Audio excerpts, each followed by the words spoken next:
start off, right, okay. Hi there, this is Steve Q, and welcome to another exciting edition of my podcast, aptly named The Q-Cast. It didn't take a creative genius to work that one out, did it, eh? And I'm thrilled, excited, over the moon, and mentally deranged about having, in a positive way, about having Lorna Coleman with me today to have a good old chinwag. Lorna is a mindset expert, yeah, and helping people to change their lives by liberating them from their own sort of limitations with empowerment therapy and coaching. And since 2012, she's transformed the minds and the lives of loads and loads of people through clinical hypnotherapy. She's a master NLP practitioner. She's into meditation therapy. She's into just everything good, and she's currently studying Kundalini, which I believe is a type of yoga, and I did see that this is a very goal-driven lady, because she said when she becomes a qualified teacher in, was it January or May 2021, so she knows down to the day when she's going to achieve that goal, yada, yada, yada. So Lorna, welcome, hi, absolutely fantastic to have a chat. So a mind, I love that word, mindset, because everybody uses that word, and like a lot of words that get used and a lot of phrases that get thrown around, people use them, don't they, without really thinking about what they mean. And a mindset is an attitude, obviously, but I think somebody who's very goal-oriented and very, very focused and has developed that ability, they actually have their mind set on an outcome, don't they? You know, so I just wondered what your sort of take on the word mindset was, seeing as we were kicking off with that phrase in your introduction. Okay, well, fabulous having me here. It's lovely. So thank you very much, just to start with. Okay, mindset. Yeah, I think it is. It's such the buzzword at the minute, isn't it? And I think, you know, it's got so many scopes to it where, you know, people are going to really take their own spin on it if it's not really broken down and looked at in terms of what it actually means. So for me, when clients come to me, they're basically saying, you know what, they're in a space in their head where, you know what, nothing's working for them anymore. They're dealing with possible stress, anxiety, depression. You know, they've had stuff go on like all of us have, you know, over our life where, you know, things have limited us. Things have come along that, you know what, are no longer kind of helping us move along and move forward. So they're feeling stuck. Now, a mindset is basically the space where their head's at. It's like a landscape. If you was to imagine a huge landscape that, you know what, we're all limitless in. Okay, so we've got this big landscape, but the resources that we've got available in this landscape are just literally blocked. They're in a space where we've run out of resources, we've run out of energy, we've run out of, you know, ways of moving forward. So basically, when people come and work with me, they're saying, you know what, Lorna, they don't know it fully, but they're unconsciously screaming, you know what, I'm so done with living in this reality. I need a shift. I need to be able to, you know, let go of whatever's impacted me, you know, whatever is keeping me stuck.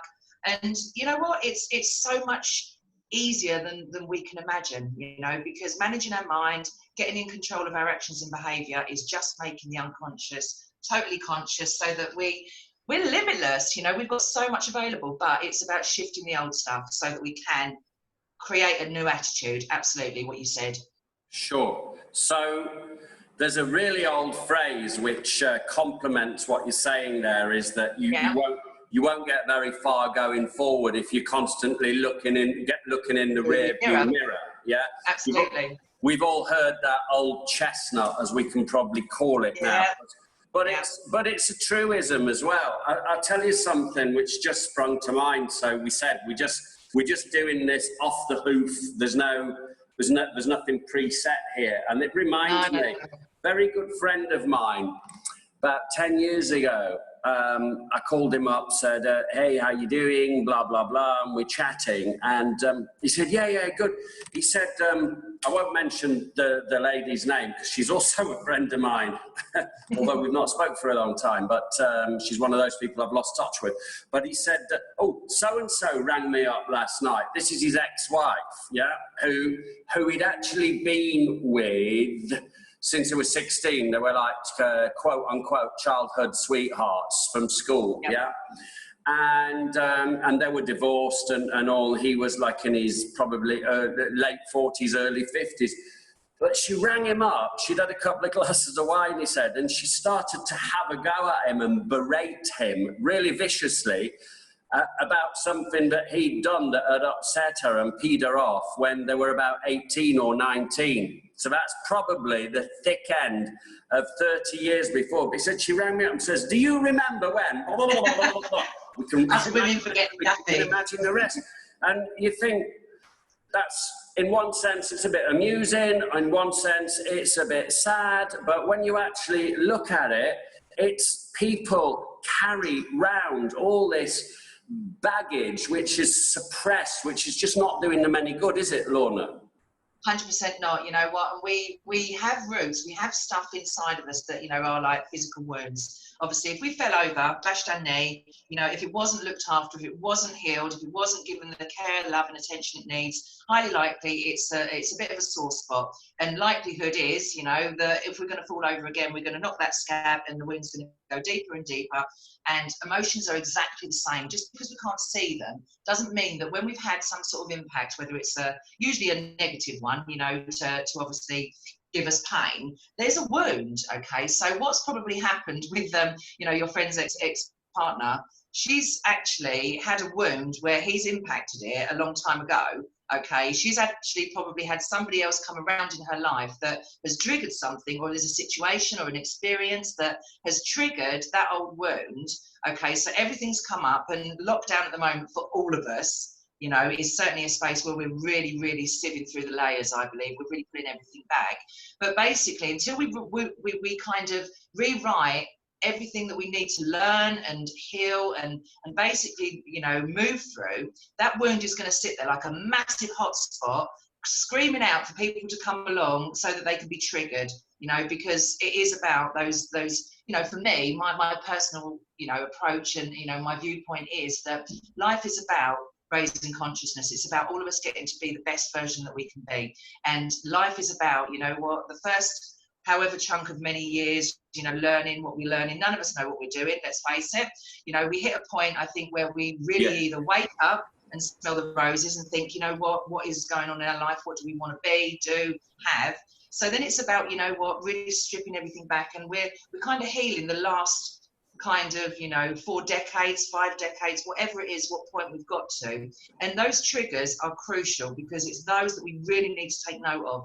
When those things come up, I would say to her 100%, all right, he took the backlash, absolutely, but, and you know what, we can, as you said, laugh about it, but underneath all of that, there's something that she needs to learn, you know, something that's going to lift her into a new way of thinking as soon as she gets whatever it is, you know.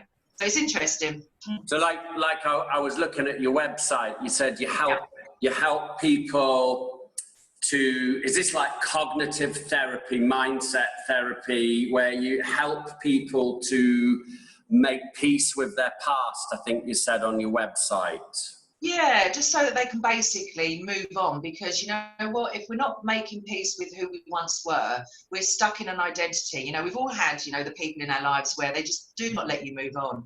You know, we've done something when we were 20 and it's just like, my word, you know what, I was 20. You know, I'm a big believer. I get out my car, you know, one night, music's blaring, you know what, I'm in that mindset. The next day I get in my car, the music's blaring. Whoa, that's not me anymore. That's only 12 hours later, you know. So I think, you know, to be kept as an identity, you know, and we can be our biggest judges on that. We really can. If we've got shame or guilt or something that's a negative emotion attached to what we once did or how we behaved, or if it wasn't in line with our value system, we can get very stuck, you know. So it is about, you know what, making peace with our past and actually understanding that, you know, we're not the worst person in the world, we're human.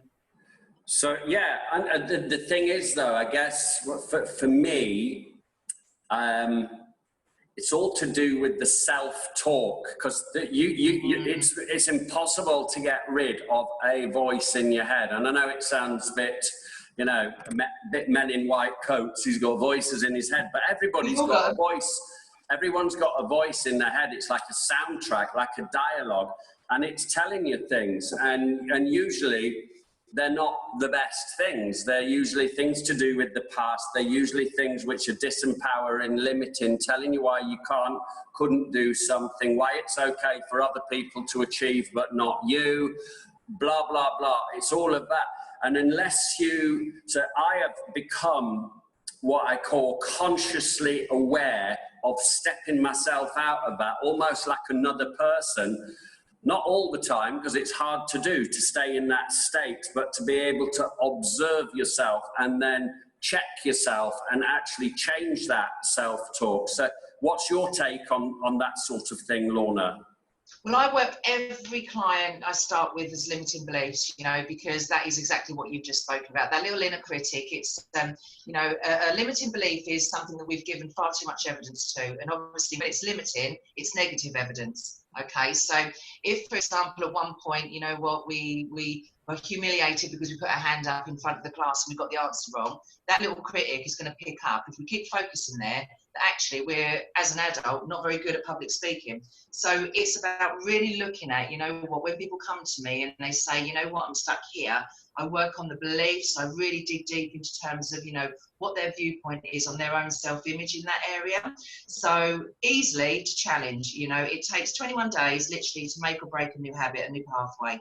Then we've got the 90-day sustainer. We need to keep on top of it, totally, you know, on top of it, conscious, doing work daily, so that we are mind imagery, you know, mind imagery I work with a lot, you know, and it's basically stepping into who you do want to be. But the trickiest part, Steve, 100% with any of this is getting conscious, you know, getting conscious of it, you know. So journaling is massive. I do a lot of this, and, you know, I ask people, you know, when they're doing their own self-work, it's just literally about an area that they're possibly stuck in. Okay, so for example, say a relationship moving forward, what are their beliefs around them in a relationship? And then you've got to find the evidence. What evidence do you have that actually you're no good at a relationship? And then it's just flipping it. It's just flipping that evidence and saying, you know what, that's the belief. If we turn it on its head, put the belief in a positive spin, now find new evidence. Find that evidence, you know what, where you have excelled, where you have achieved.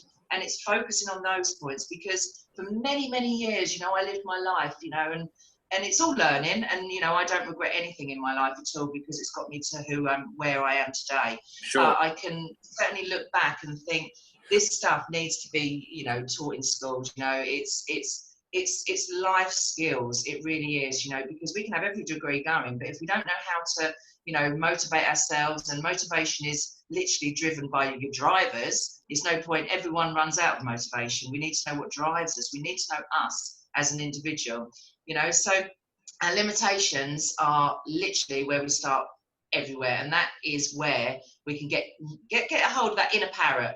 That inner parrot needs to be telling us good stuff, not repeating bad stuff. Yeah.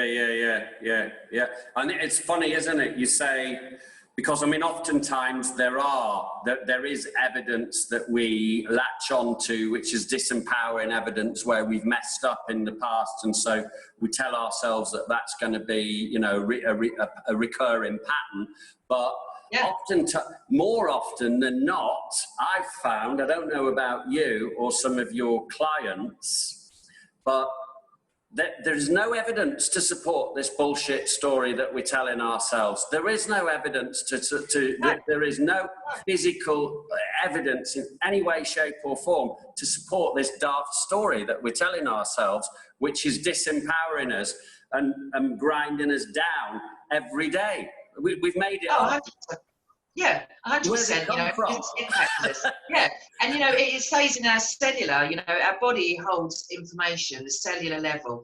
You know, I'm so into the mind-body-soul connection. I love all of that. I think, you know, that if we don't get hold of, you know, the limitations and what's unconscious, the body even starts creating itself that way. You know, if we believe we're old and we're done and we're past it, the body follows suit.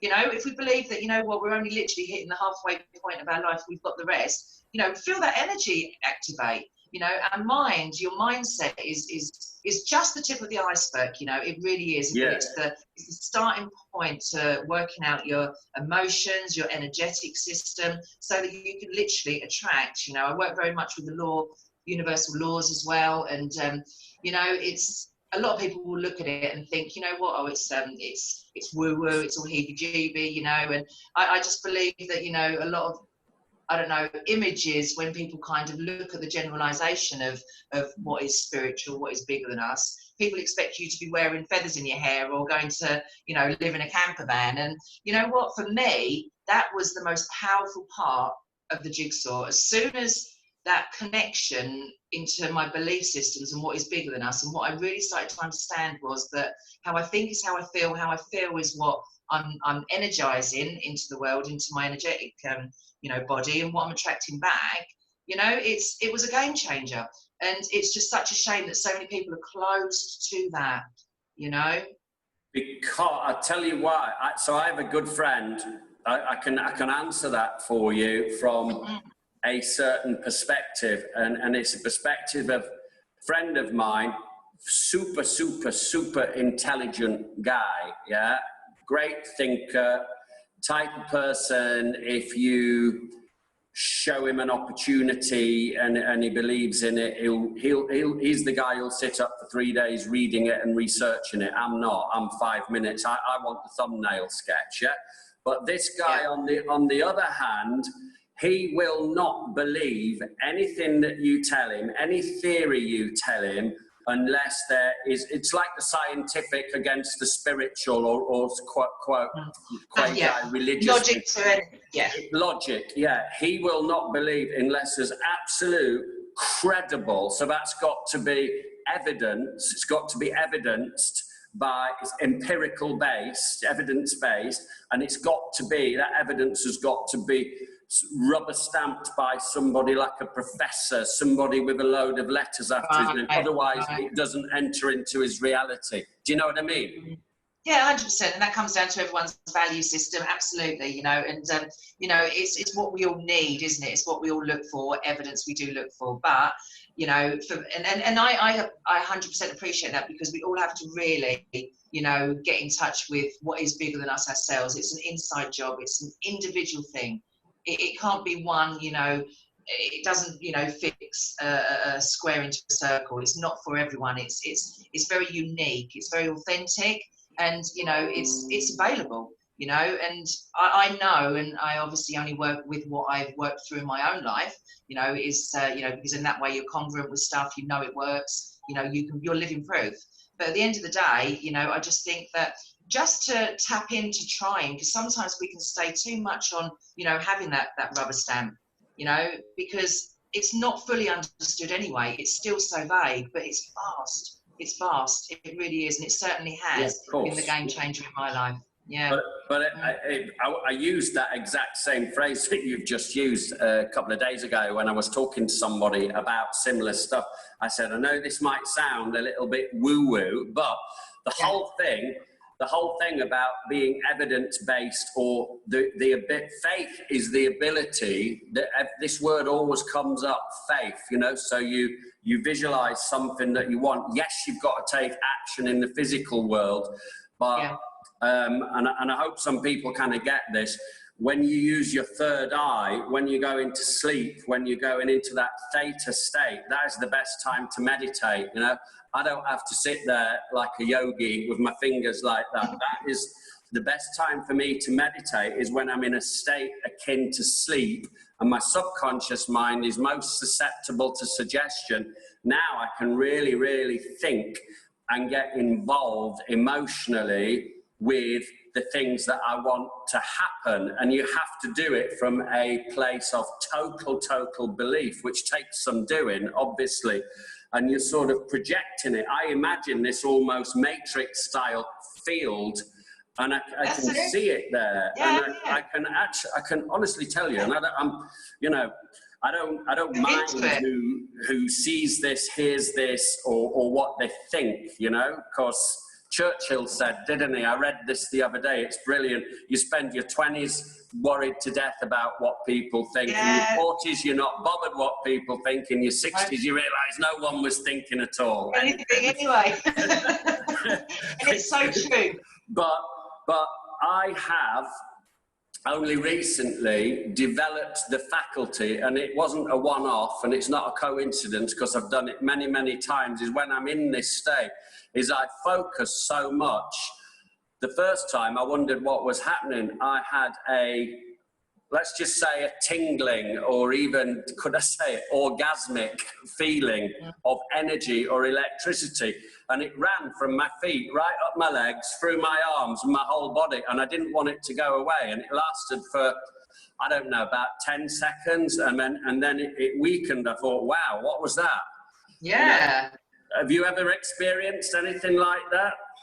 Well, I think that's probably your essence, your true essence. That's alignment, isn't it? 100%. You know, that's the feeling of, you know, actually stepping into your true self. It was ecstasy. I'll tell you, the feeling of it was pure ecstasy.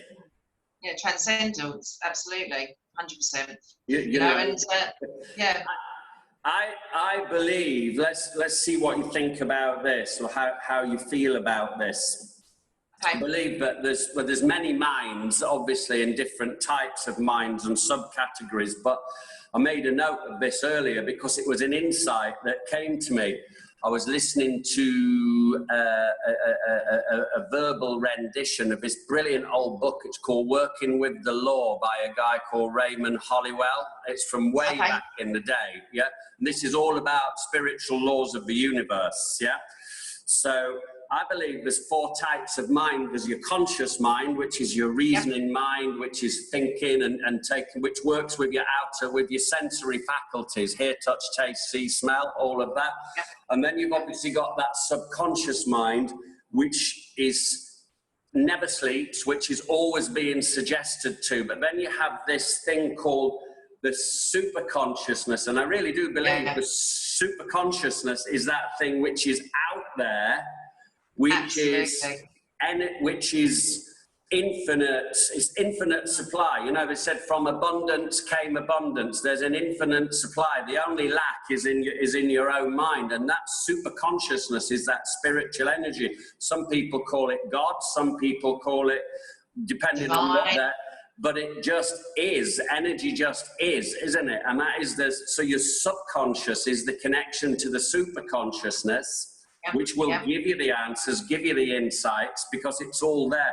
And then you have this thing called a mastermind, where you, me, and 5 other people who are like in the same sort of groove sit down for a few hours, and then we just have these amazing ideas, and we kind of go into trance together on a subject. So what do you think about all that?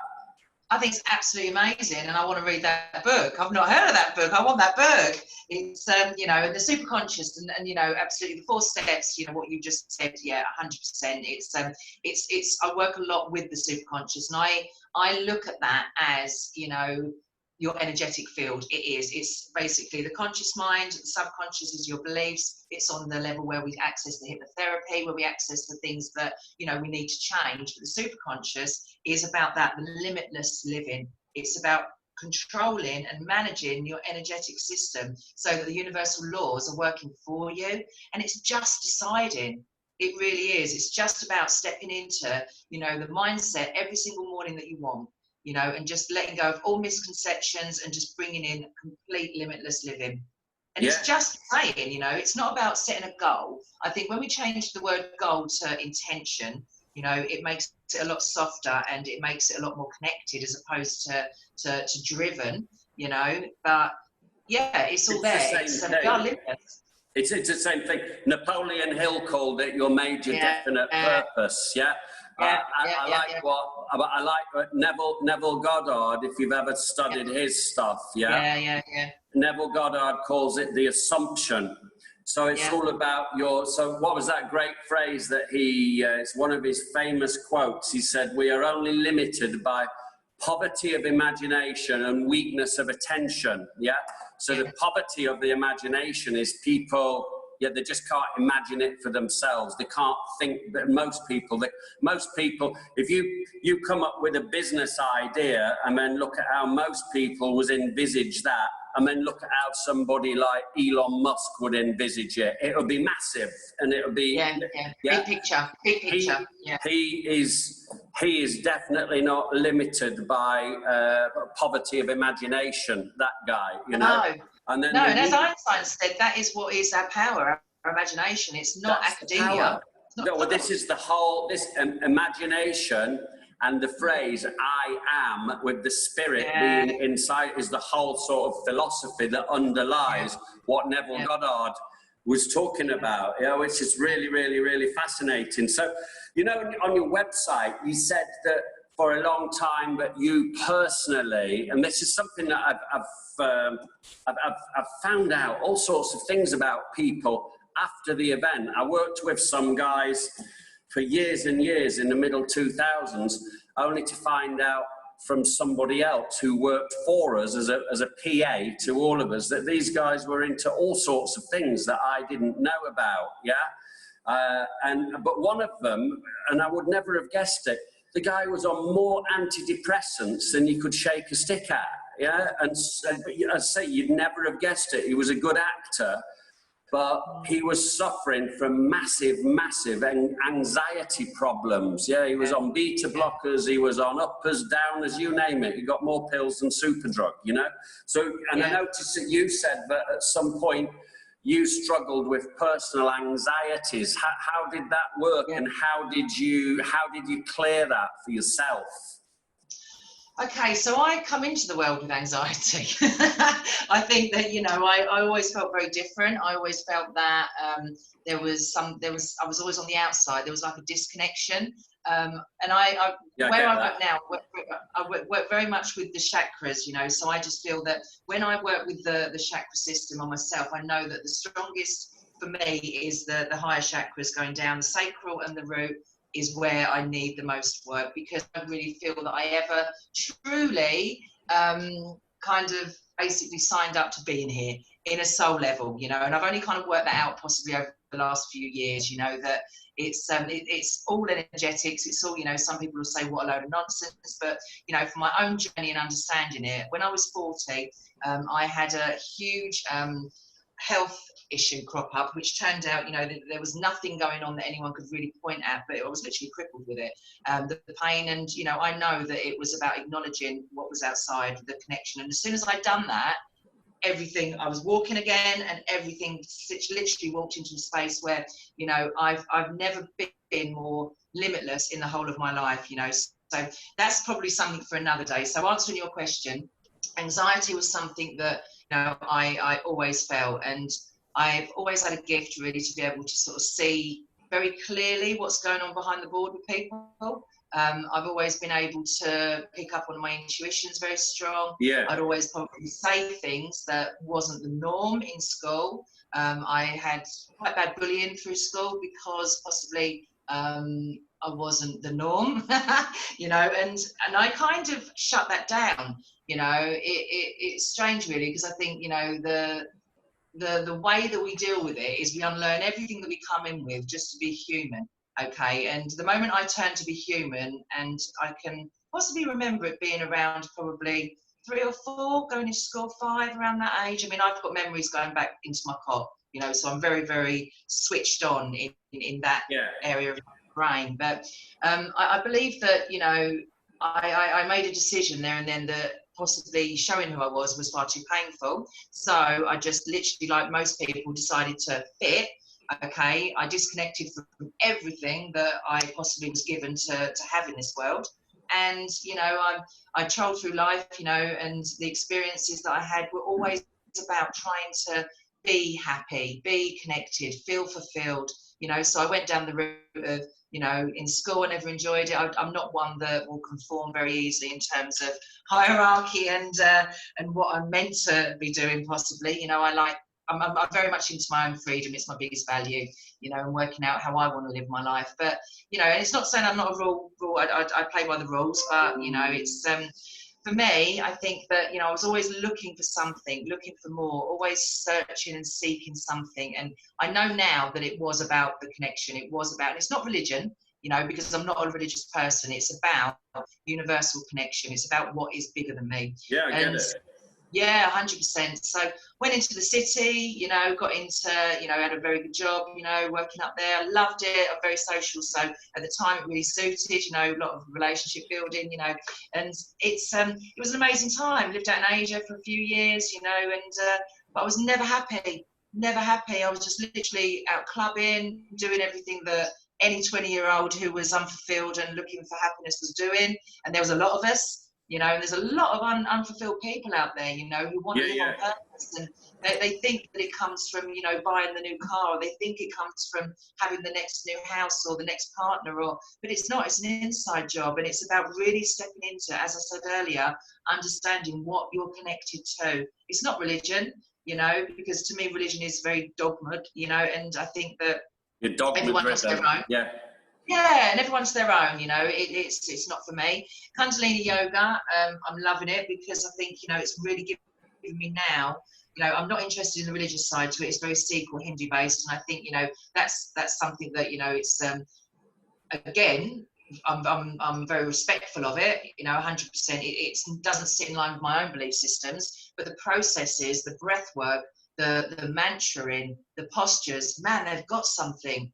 They really have. It's powerful. It really is. So, you know, it's about taking all that knowledge for me, incorporating it into all the knowledge that I already have, and having a process eventually. And it was strangely enough that you said about the January, because January was when I was meant to qualify. May is now going to be because of lockdown. So I think you're a bit psychic because I didn't have that anywhere.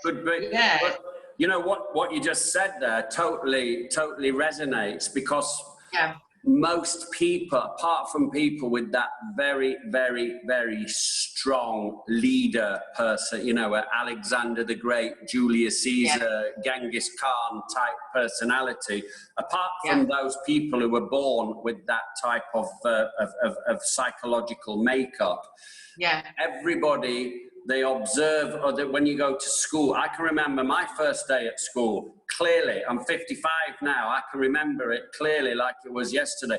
And we lived in a bungalow. I used to sit at the window every day and see other kids going to school when I was about 3 and a half. And I used to say, can I go to school? Can I go to school? Oh my God. The first day that I went, I reckon I can smell the isel or whatever, the pine on the floor when my mum took me in. I was screaming like a good one. I was screaming for my mum, kicking and screaming, you know, getting hold of a teacher's hand, and my mum's going out. I can remember it. And you go into that environment and it's like you do whatever. You just go onto autopilot to fit in. And before you know it, like you say, you've detached from really who you are, but you don't, obviously, 4-year-old kid, you're not realise that you're doing this, but you're doing everything.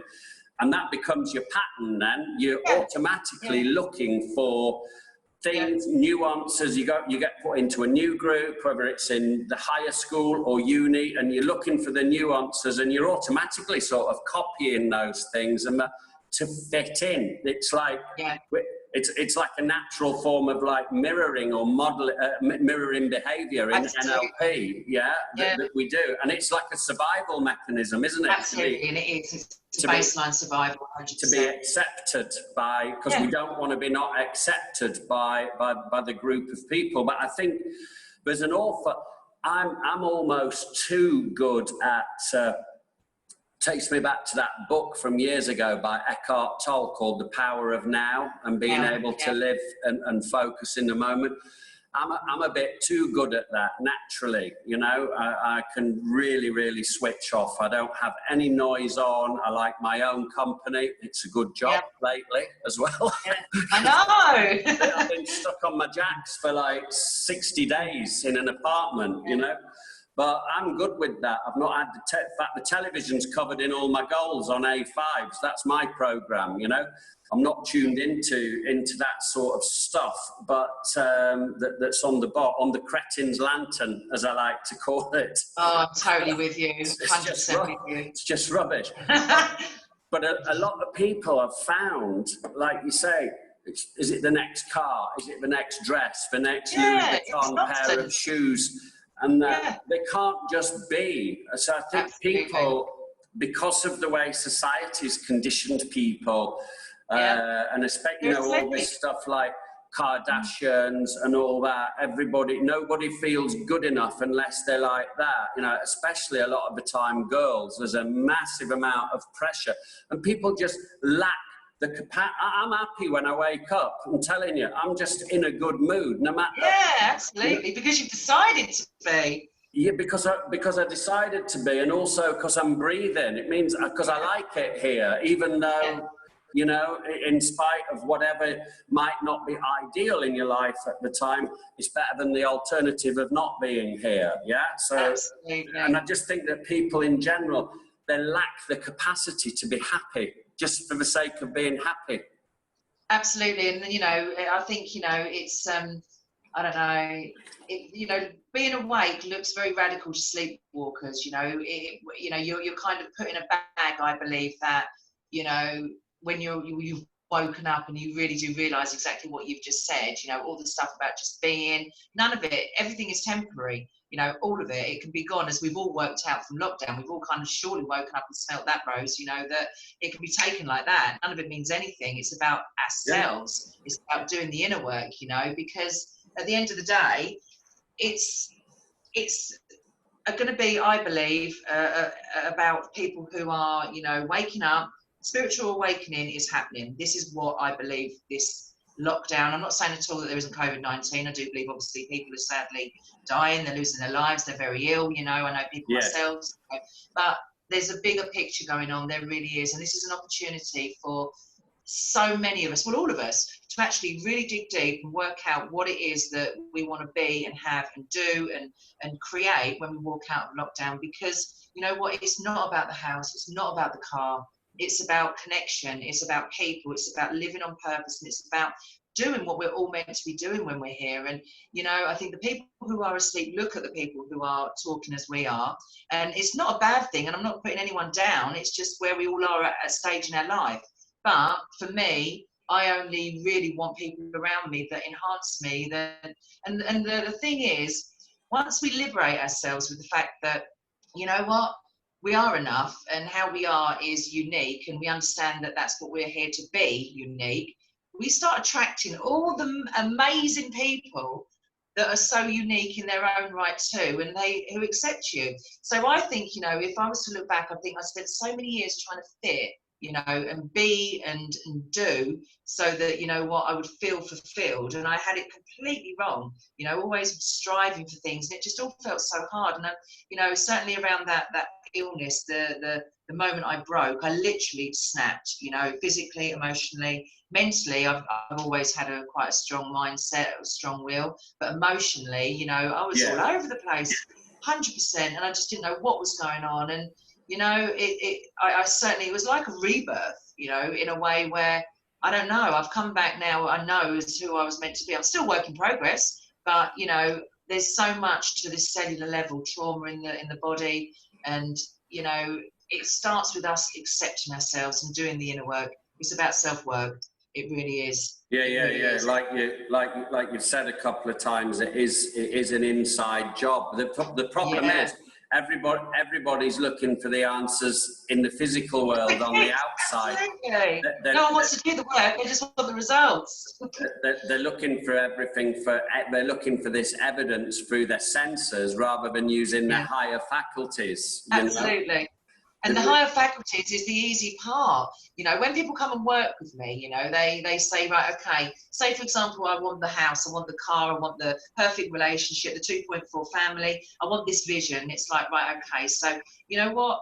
I say to them, how's that going to be when you get there? What is that going to look and feel like? You know, because we know that our feelings is what brings more of the same, okay? So they sort of say, you know what, oh, it will be this, that, and the other. I said, well, you can have it now. You know, you've been doing it all wrong. You're chasing the dream, where if you actually feel those feelings now, everything comes navigating towards you.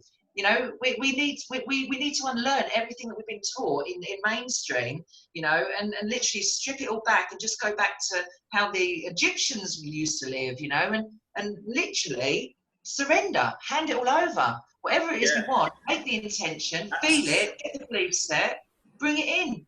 That's the faith part, though, isn't it? Because it's down to, you know, a lot of these people that I study, they talk about this word of belief, and I can tell you that I believe the moon's made of green cheese, and you can choose to believe whether I believe that or not. But the one person, the one entity that knows if you're faking it or not is the spirit inside of you. Absolutely. And if you don't really believe it, and that belief comes through repetition, just like all the shit that's gone in, but it's repetition, like all that, then you can alter your beliefs, by altering your state of mind and by repeating that and doing those exercises morning, noon and night to reaffirm it. It's not that difficult, and it's quite fun when you get into it, and then it's the belief which I think it just sets up that vibration to attract the people, circumstances, environment that are aligned with your goal, major definite purpose, or it's the attention on the assumption that makes it happen. It brings it out of the field and into reality all that much more quicker than if your weak belief is weak or not there at all, you know? Absolutely, absolutely. The belief has to align. It really does, you know. You know, you're not aligned. You know, you're just literally going to be in a space where, you know, you're flogging a dead horse still. So it is really about repetition. It's about consistency, and it's about, you know, discipline. People come to me and say, oh, I want motivation. I'll say, yeah, good luck with that. I can motivate you and give you the tools to be motivated for a week, but it's not going to last because we're human. We need stimulus. We need to be bouncing through different emotions. We're not going to stay in the same space, but discipline is going to keep you switch, okay? You can literally go into whatever mindset you're dealing with. You can learn how to get your attitude back into a more positive state if it's slipped into a negative one, but you're not going to get there just by having motivation. It doesn't fully work that way. It's discipline. It's a lifestyle change. It's about working out what works for you.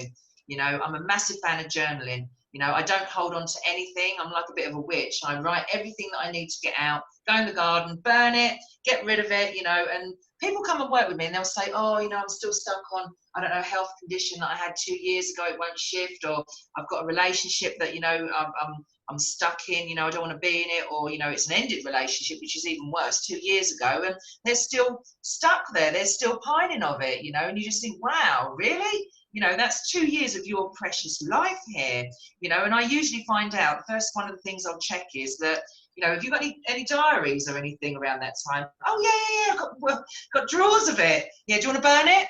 And honestly, Steve, they'll come back and they'll say, my God, I burnt it, and let it go.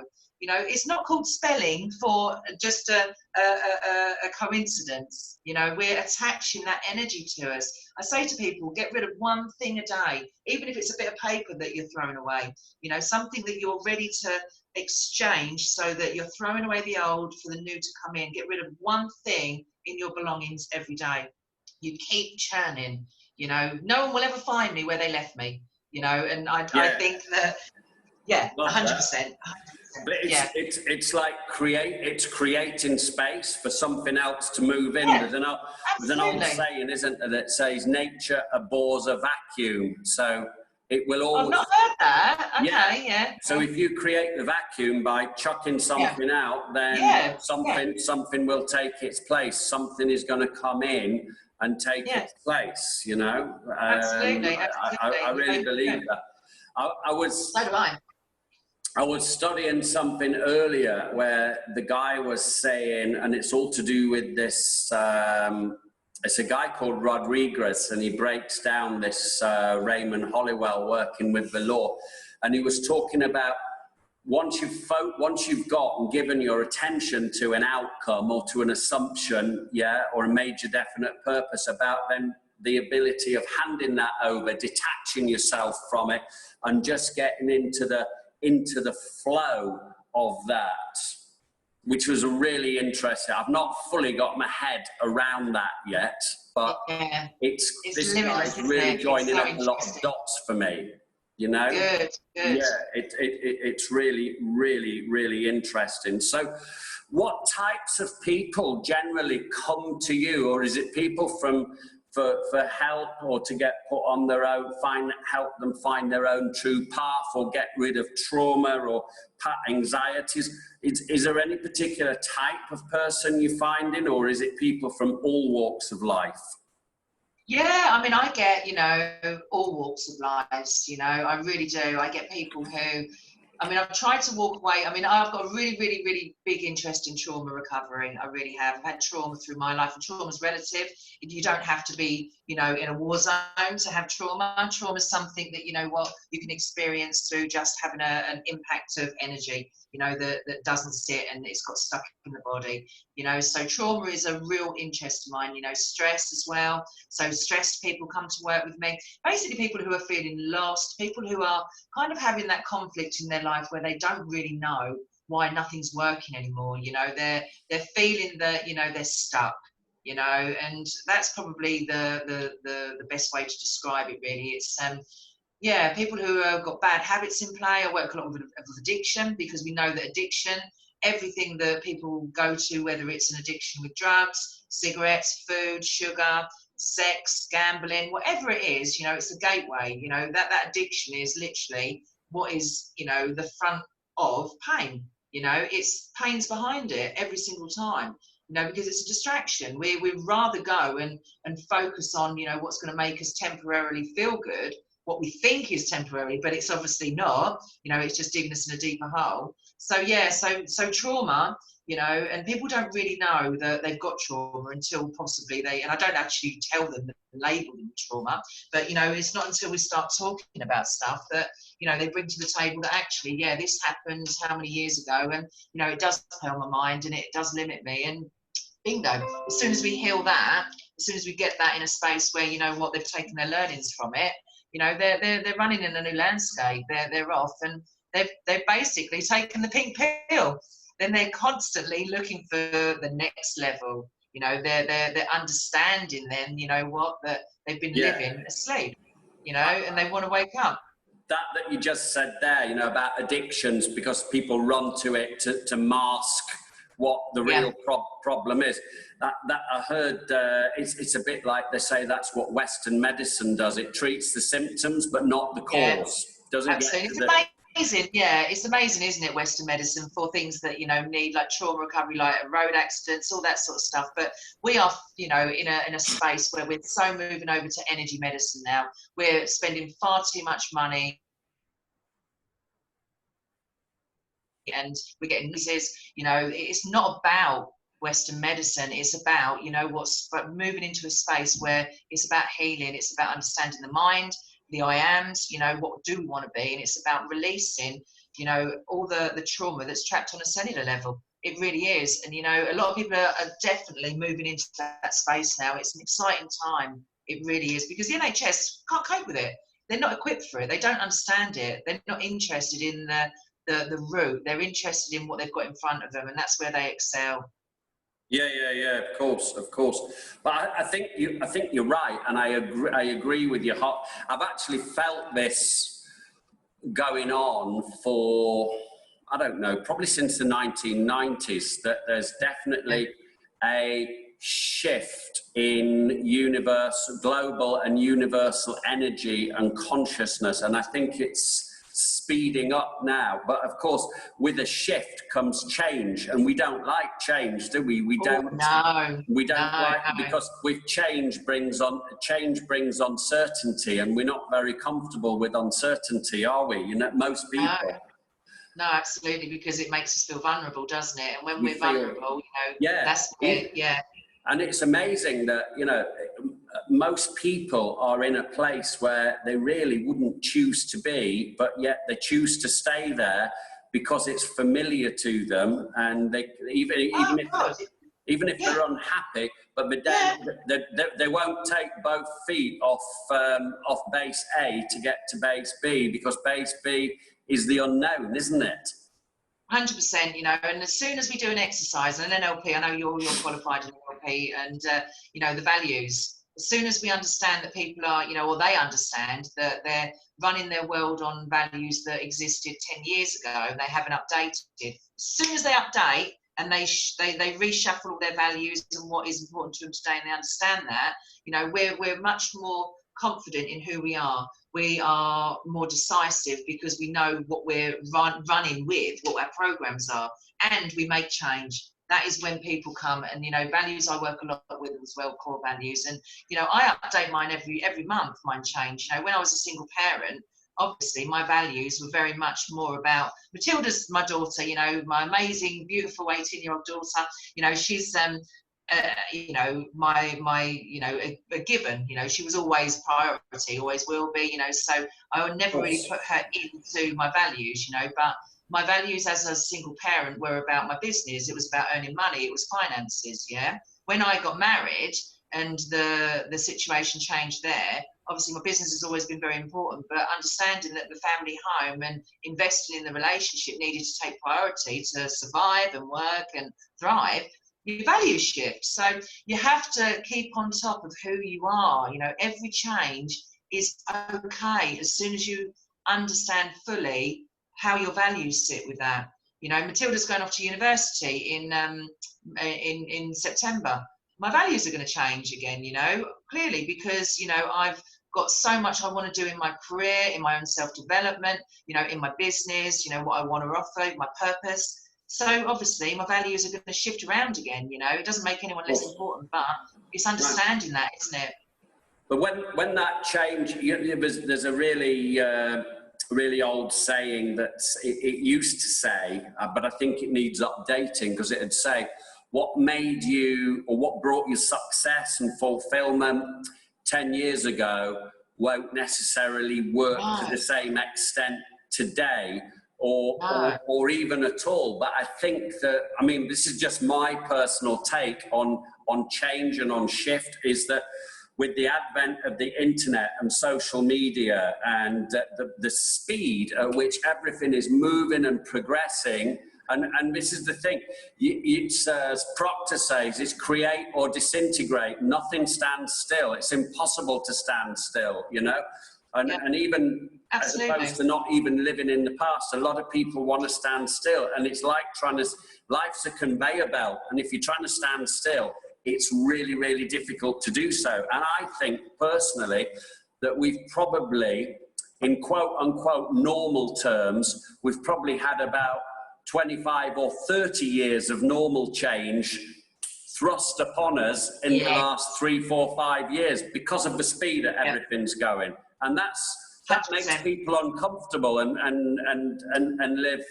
A lot of people are living very, very fear-based realities, you know.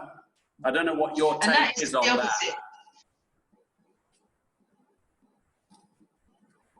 And COVID-19, like COVID-19 is obviously bringing, you know, what you were saying, the last 3 or 4 years where it's speeding up. COVID-19 is an opportunity window for us all to literally put our foot on the accelerator and move up another gear. It really is, you know, it's such an amazing space for us really to dig deep. But, you know, I think that it's a powerful time. What was your question? Sorry, I forgot what you said. I was going off on a bit of a tangent then. Yeah, well, the connection went a bit loose. Yeah, the fear. That's what it was. Yeah. So people live in fear-based realities, which, you know, the acronym for fear: false evidence, fake evidence appearing real. Yeah. But again, it's the story that we're telling ourselves every day. Absolutely. Absolutely. So we've got the fear-based. That's where I was rolling to. We've got the fear-based thinking, which is the anger, sadness, fear, shame, guilt. You know what? But the opposite of that is faith. So yet again, you know, it's about connection. It's about what our faith is. It's about not religion, because I'm really adamant that it's not about that. It's about what's bigger than you.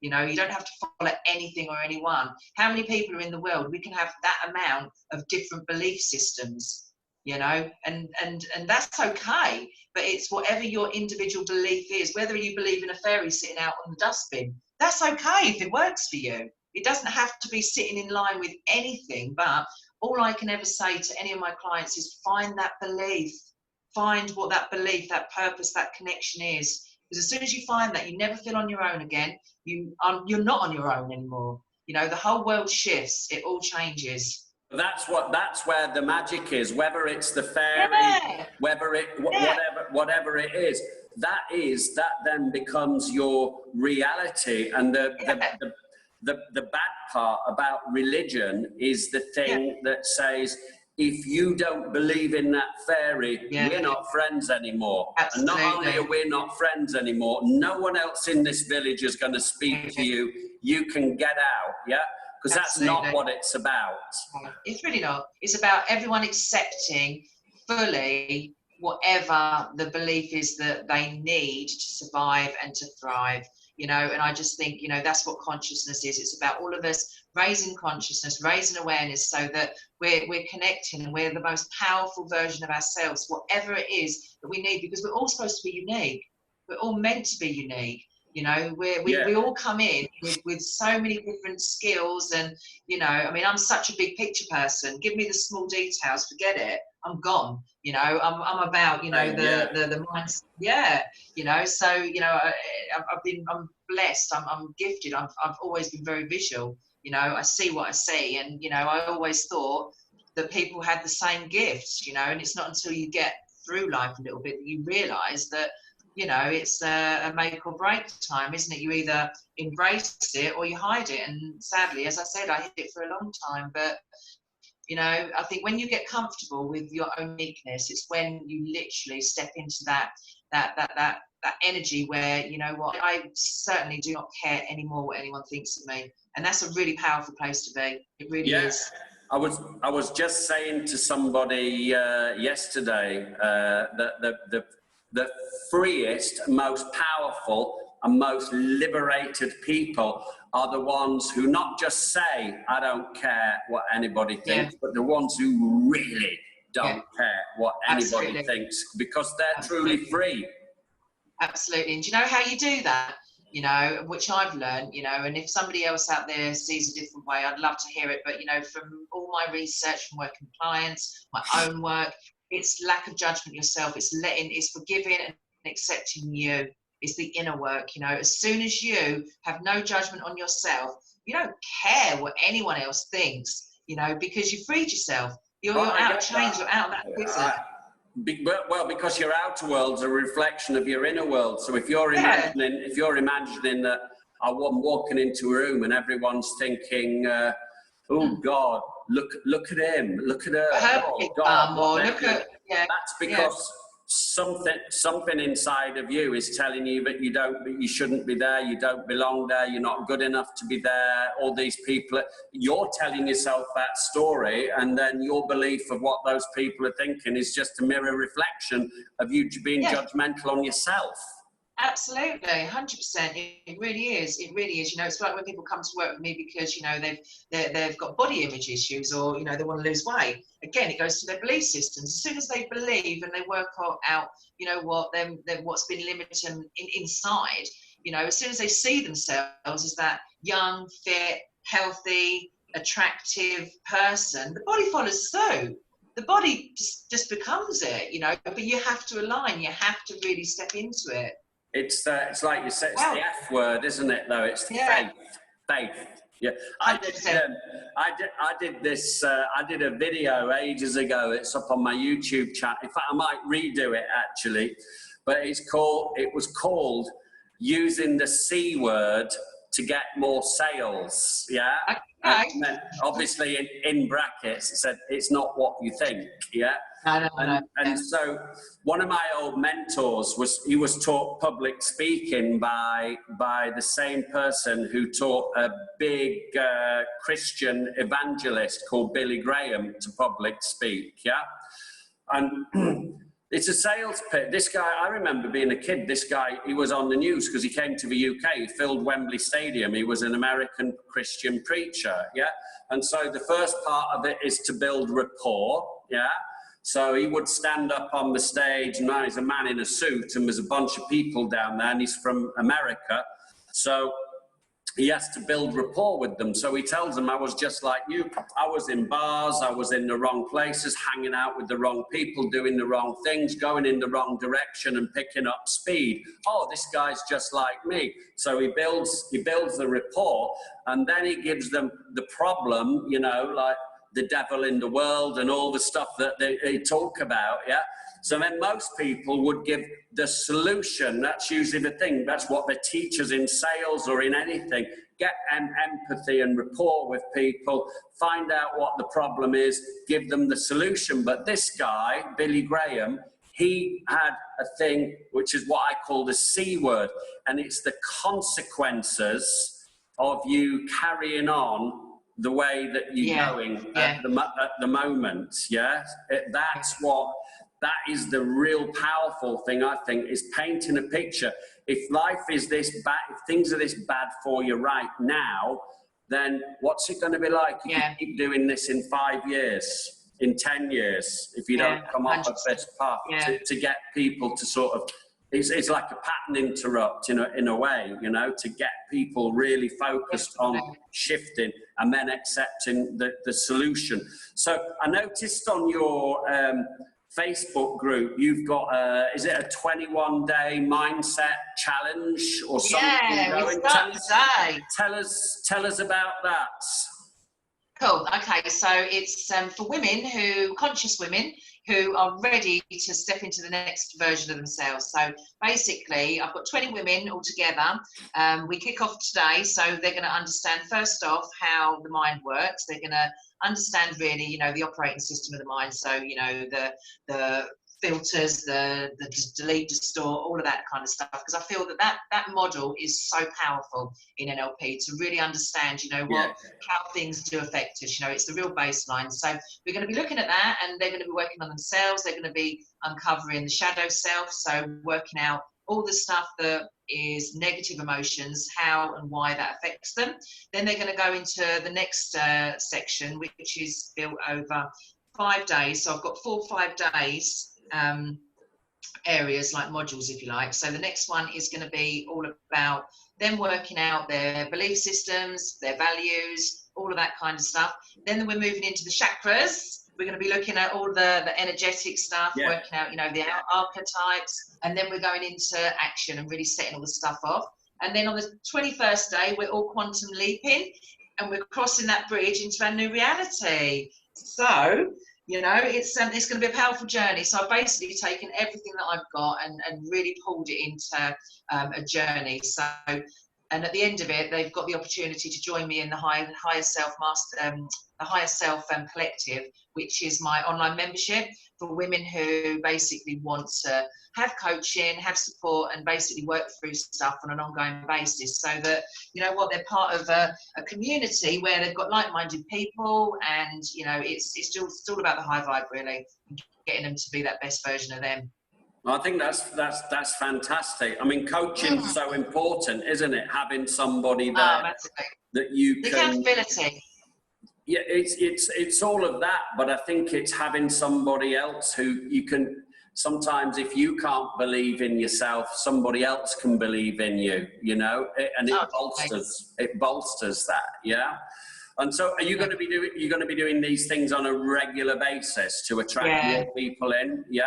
Yeah, I mean, my free group on Facebook, the Transformation Hub, where I met you, you know, that's a really high vibey place. I love that. You know, that's obviously my free group. So yeah, everything that I have running, I always obviously advertise in there. So yeah, it's a good community. So obviously, anyone who wants to join, more than welcome. You know, it's all about personal growth. It's all about, you know, daily inspiration and just understanding the mindset and tips and techniques, really, and different bits and bobs depending on my mood, whatever goes in there. So I think it's fantastic, and I think what you're doing is fantastic. I think anybody who's watching this needs to look up Lorna Coleman, look up this transformation group on Facebook and join it, yeah? Because I tell you, the one thing I've picked up here is your intention is good, yeah? Your intention, the integrity behind your intention is 100% to help people, yeah? And I always remember always remember listening to Jim Rohn talking years ago on this was back on a cassette in a Walkman in the 1990s. And he was addressing an audience and he was sort of doing his preamble and he said, I'm going to share some ideas with you here today. Yeah. He said, but don't, he says, keep an open mind. He said, don't be asking yourself, is he right? Be asking yourself, is he sincere? 100%. Yeah. And people don't care what you know. People care about if you care. Yeah, 100%. not what you know, what you care. Yeah, and that's what I'm picking up from you, Lorna, is that your intention it's a game changer. It really is. And because sincerity are there.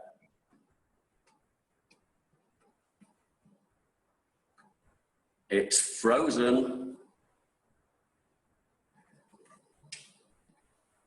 Have you got me?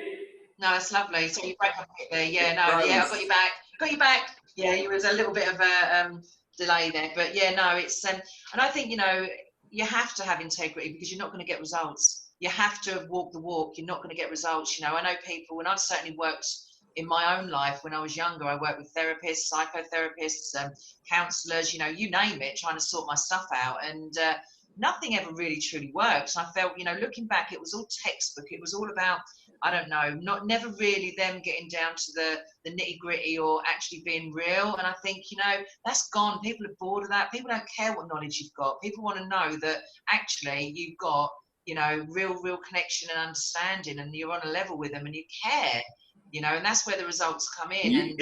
If you don't care, if you've not got the intention of a sincerity, the connection's never going to be there, is it? You know, it's going to be another F word, which is called fake. You know, totally, absolutely, and it's all about your purpose. You've got to find your purpose, you know. And as I said, I tried to come away from trauma many times, you know, thinking, oh, you know what, it can be a bit heavy. I'm just going to go more into the coaching, or, you know, and whatever's meant for us, you know, is going to be meant, because I'm always dragged back to it. And I think, you know what, it is where my purpose sits. You know, it really is. It's where I'm good. It's where I get results, and you know, and it's where I truly enjoy it. So I think over the years, it's just been about me learning more about how to protect myself when you work with this stuff, because it's an energy exchange, you know? Yeah. Well, look, it's been absolutely fantastic, fascinating talking to you. And again, Transformation Group, Lorna Coleman on Facebook for anybody watching this, particularly ladies wanting to get into these groups. This woman definitely knows what she's talking about, and she's coming from the right place. Coming from the heart. Yeah, absolutely. The only place to come from. Absolutely. Cheers, Lorna. I'll see you next time. Thank you, Steve. It's been a pleasure. See you later. Same. Bye-bye. Bye.